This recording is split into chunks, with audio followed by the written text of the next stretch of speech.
الحمد لله الحمد لله رب العالمين، والصلاة والسلام على سيد الأنبياء والمرسلين وعلى آله وأصحابه أجمعين. أما بعد، فأعوذ بالله من الشيطان الرجيم. بسم الله الرحمن الرحيم.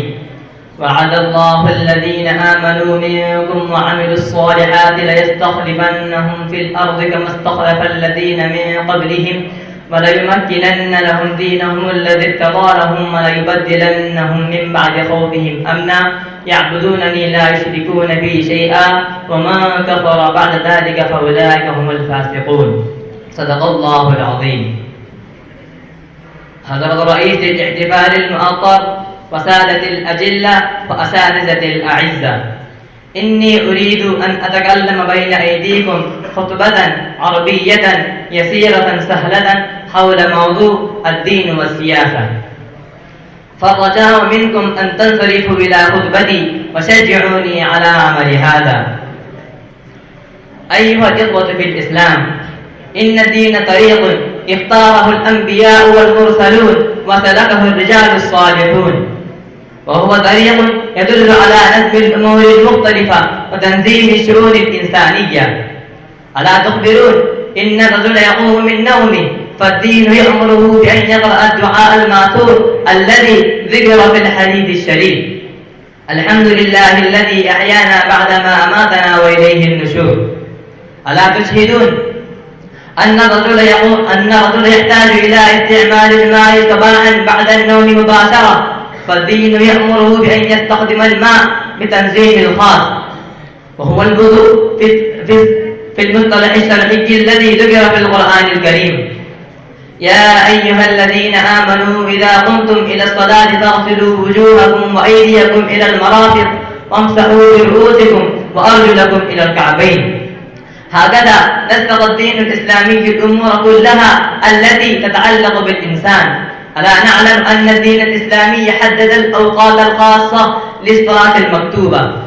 هذا التعيين يدل على نظم الأمور المختلفة وتنظيم الشؤون الإنسانية. أنتم تعلمون أن الدين يأمر بالجمعة في أسبوع واحد، وبالعيدين في عام واحد، وبالصيام والزكاة في سنة واحد. هذه الأمور كلها تدل على أن الدين يأمر بالنظم والتنسيق، فعصارة القول أن الدين الكامل نظم وتنزيل، والقرآن حكمه نظم وتنزيل، والأحاديث نظم وتنزيل. ومن جهة أخرى أن السياسة تدل على معنى تدبير الأمور التي تتعلق بالإنسان والحيوان والنبات والأشجار والأزهار والأحجار التي خلقت للإنسان وأفراده. فعلم من هذا أن فحوى السياسة ينسجم مع فحوى الدين في تدبير أمور البشر في شتى مجالات الحياة البشرية. وحقا أن الإنسان يحكم ويسيطر على الحكومة، فيوزع الوزارات والولايات على عديد من أفراد البشر وأبناء الدولة. الوزراء كلهم يهتمون بسياسة أمور أقسامهم وتدبير أمور مقاطعاتهم. هكذا تتقدم الحكومة وتترقى أمور الدولة بالسياسة المطلوبة والتنزيل الخاص. الناس من دول أخرى يثنون على مثل هذه السياسة، والرجال والنساء والولدان الصغار والكبار كلهم يمرحون ويسرون بهذه السياسة. ونظم الأمور من جهة المملكة في أرجاء المملكة تسود الراحة والسكينة تنزل في ساحات أبناء المملكة. أيها الإخوة، هذه العبادات تخبر جميع الناس بأن الدين والسياسة يعملان عملا واحدا وينتجان نتيجة واحدة. فلا بأس عندما يقول حضرتك إن الدين والسياسة اسم شيء واحد أو لفظا معنى واحدا تقريبا. هذا هو الفحوى الذي دل عليه حديث النبي المختار صلى الله عليه وآله وسلم: الدين والسياسة سيان.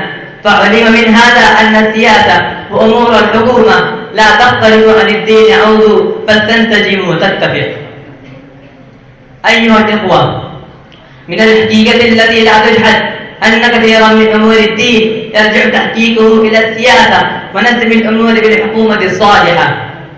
أنتم تعلمون الحدود الإسلامية وإجراءها تحتاج إلى القوة المنشورة والحكومة الإسلامية والسيادة الدينية التي قال عنها النبي المصطفى المختار صلى الله عليه وآله وسلم: الدين والسياسة سيان. فيا أيها الإخوة، توجهوا إلى هذه الأمور، التفتوا إلى هذه الأحاديث، لا تنصرفوا عن الدين وأحكامه، لا تبالوا بالأقوال التي تفرق بين الدين والسياسة. هذه الأقوال أقوال الشياطين وأبنائه، هذه أقوال أبن إبليس الذي كان من الجن ففسق عن أمر ربه. فيا أيها الإخوة، لا تتبعوا خطوات الشيطان وأبنائه وحفدة إبليس وإخوانه، لا تتخذوه ذريته أولياء من دون الله، إنهم عدو مبين. وبذا أختتم حديثي، والسلام عليكم ورحمة الله وبركاته.